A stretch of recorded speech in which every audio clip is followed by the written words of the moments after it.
Halo Sobat Rimba, selamat datang di podcast Rawat Rimba. Bersama saya Robi Desyawaldi. Hari ini kita akan ngobrol tentang salah satu ekosistem yang paling unik di dunia dan penting akan keberadaannya di Indonesia, yakni ekosistem gambut. Hari ini kita kedatangan tamu spesial banget nih.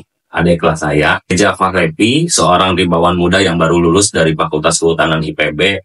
Lulusnya tahun kemarin ya? Ya, lulus tahun kemarin di bulan Agustus. Alhamdulillah. Hebatnya Reza ini langsung ikut proyek ya setelah lulus di bulan apa proyeknya? Di bulan November. Oh, bulan November tahun kemarin, Mbak. Tahun kemarin ya. Oke, tidak usah berlama-lama, kita langsung kenalan saja dengan Reza Fahlevi. Boleh dikenalkan? Oke, perkenalkan Sobat Rawat Rimba. Nama saya Reza Fahlevi. Saat ini saya berusia 22 tahun. Saya berkuliah di Pautan IPB, Fakultas Kehutanan Lingkungan IPB.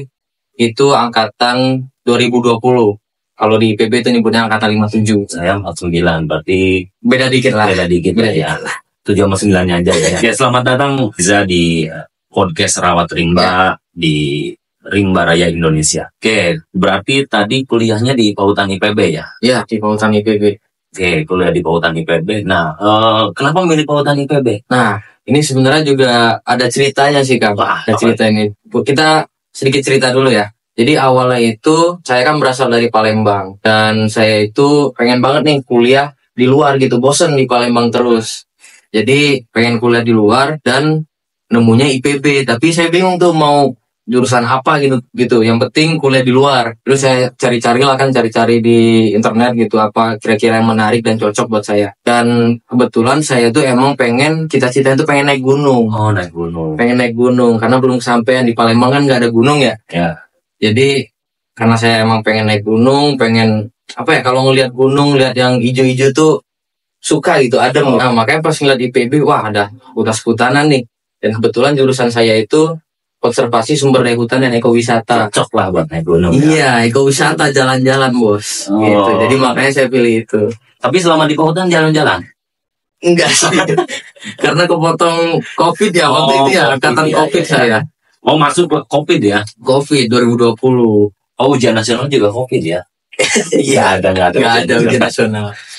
Oke, berarti karena tertarik dengan kehutanan itu karena pengen wisata ya awalnya Iya, ya. awalnya. Tapi setelah masuk Pautan gimana? Ya, apa aja lah yang kerjain. Apa aja Apa ya? aja gitu. Nah, pengalaman di Pautan selama kuliah seperti apa? Pengalaman di Pautan banyak sih kan. Ada pengalaman dari segi akademik ataupun non akademiknya yang saya dapat.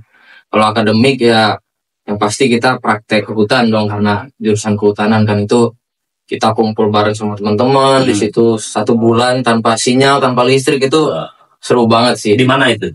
Itu waktu itu praktek di Gunung Gede Pangrango. Oh, Gunung Gede. Iya, praktek selama 1 bulan, berapa orang itu ada 15 orang di satu tempat.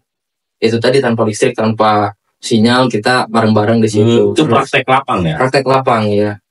Terus ada juga dari segi non akademiknya ya yang nggak bisa kita dapat di pelajaran kuliah tapi bisa kita ambil dari segi non akademik. Contohnya kayak ikut organisasi. Gitu. Aktif juga ya Reza ini. Alhamdulillah sih nggak aktif banget, cuman ya adalah. Oke. Kalau penelitian di mana dulu?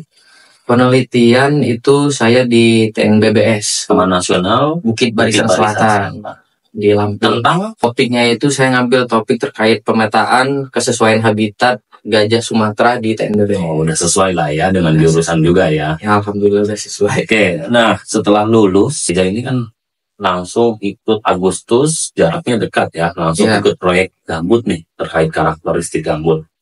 Itu gimana bisa ikut ya terlibat dalam proyek itu? Itu sebenarnya nyambung dari pengalaman tadi sih, pengalaman saya di kampus gitu yang dari segi non akademik. Terus saya ikut organisasi, ikut kepanitiaan dan dari situ saya bisa kenal banyak orang gitu. Contohnya bisa kenal Kang Robi gitu. Itu dari kepanitiaan yang saya ikuti ataupun organisasi itu bisa kenal banyak senior-senior yang lain. Dari situ bisa dapat manfaatnya. Ketika saya lulus, saya udah kenal banyak senior dan banyak orang tadi ya, saya bisa diajak gitu untuk ikut. Contohnya tadi Jadi berorganisasi dan aktif non akademik juga membawa manfaat ya. membawa manfaat banget. Nah, buat teman-teman yang mungkin menyepelekan berorganisasi ada manfaatnya ya. Oke, nah setelah dapat ikut, terlibat, nah kan pasti ada persiapan nih sebelum ke lapang. Ya. Itu ngapain aja persiapannya? Kalau sebelum berangkat kemarin itu kita pelatihan dulu ya. Pelatihan itu isinya kita mendengarkan materi, terus juga ada praktek-praktek terkait bagaimana cara mengukur kedalaman gambut, terus juga bagaimana cara mengukur ketinggian dan juga kelerengan itu pakai selang kayak gitu. Kita dapat pelatihannya. Terus juga kalau dari pribadi itu persiapannya yang paling persiapan fisik dan mental aja. Fisik dan mental. Fisik dan Nah, itu perlu banget fisik dan mental. Apalagi proyeknya ini kan lokasinya di Kalimantan ya. Ya, Kalimantan Barat tepat ya. Oh, berarti kan emang fisik ini perlu banget ya. Latihan tuh fisik. Latihan sih. Latihan berkali-kali atau Sekali aja. sekali. Akhirnya gimana pas di lapang? Akhirnya ngos-ngosan di lapang. Kecapean ya. Capean. Tapi itu menarik ya pengalamannya.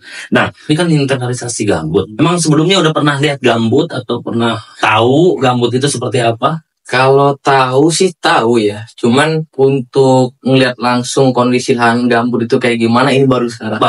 Baru pertama kali. Menarik banget. Menarik. Nah, setelah pas di lapang kondisi gambutnya seperti apa ketika datang ke Kalimantan? Ketika datang Kalimantan, saya pertama kali ngeliat kondisi gambutnya itu masih tergolong baik sih, karena hubungan timbal balik antara makhluk hidup yang ada di sana itu masih saling berhubungan gitu. Contohnya kayak masih banyak vegetasi yang khas gambut ya, itu kayak keruing gitu, terus juga ada kayu cin, kayu medang. Juga ya nama-namanya juga ya. Kalau satuannya? Kalau satuannya itu selama saya di sana itu ketemu bekantan.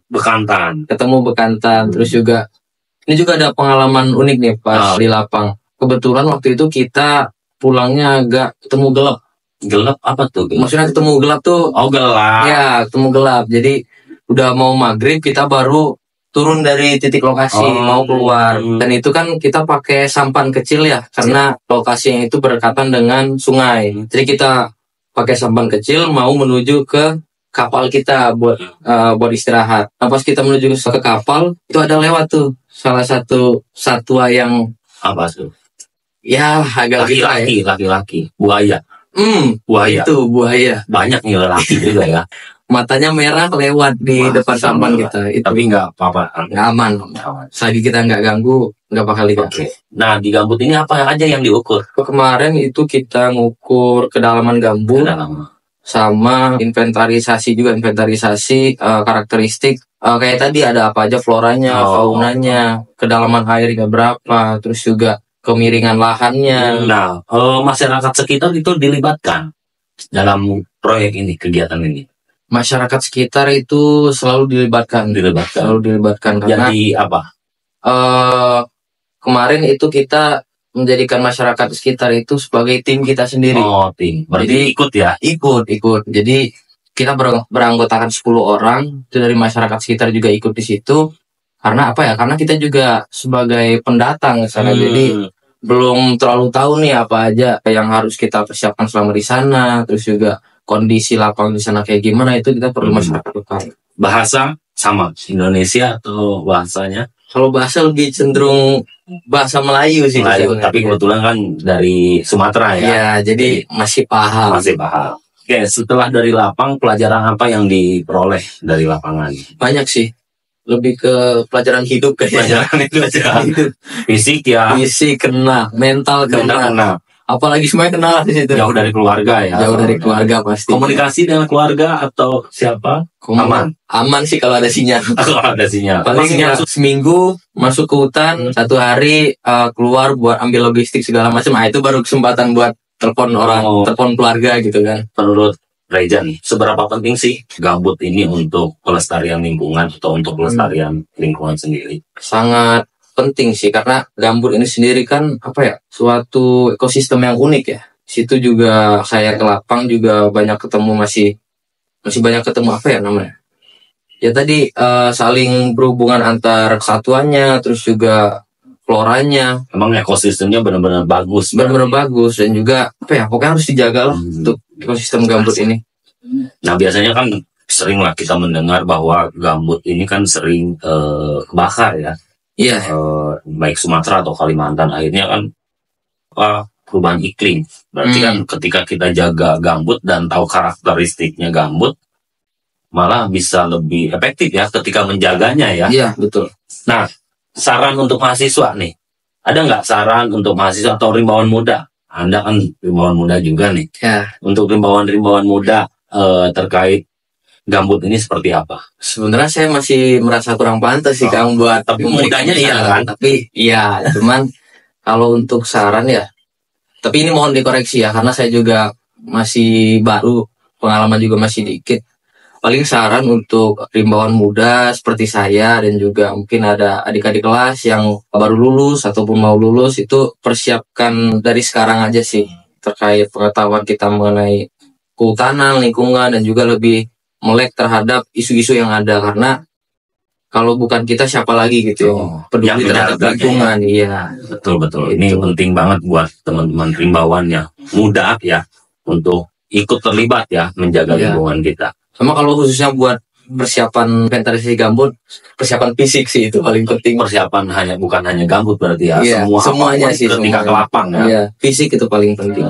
Jadi mau ikut berolahraga lagi atau aktivitasnya? Ya, itu harus ya. Harus. Terus, nah setelah mengikuti proyek ini, selanjutnya apakah masih mau ikut terlibat atau seperti apa? Kalau bicara ke depannya, pasti ikut lagi, karena ya kita sebagai rimbawan juga kerjanya kan pasti di hutan gitu, orang yang berkecimpung di hutanan, dan sebagai rimbawan juga ya emang tugas kita buat peduli terhadap hutan. Oke Reza, terima kasih atas sudah berbagi pengalaman menariknya ya, dari tadi hutannya, bagaimana masuk ke hutan, terus di lapangnya juga seperti apa, apalagi gambut ya, ini khas banget, unik banget, dan menceritakan terkait kondisi gambut di Kalimantan Barat yang didatengin ya khususnya. Semoga apa yang disampaikan oleh Reza ini memberikan inspirasi buat teman-teman sahabat rimba ya, agar rimbawan-rimbawan muda ini ikut terjun dan melestarikan alam kita, lingkungan kita. Karena kalau bukan kita yang menjaga, siapa lagi? Terima kasih aja atas kehadirannya di Rawat Rimba. Ada yang mau disampaikan lagi? Cukup. Oke. Baik Sobat Rimba, jangan lupa untuk terus mengikuti podcast Rawat Rimba untuk cerita-cerita inspiratif lainnya dari generasi Z, rimbawan-rimbawan muda kita. Nanti kita terus akan menghadirkan tokoh-tokoh inspiratif, teman-teman kita yang muda-muda, yang gak hanya yang muda, nanti yang kaum-kaum agak atas sedikit juga kita ajak. Sampai jumpa di episode berikutnya. Jaga hutan, jaga kehidupan, rawat rimba. Baik, terima kasih. Ingetan ya.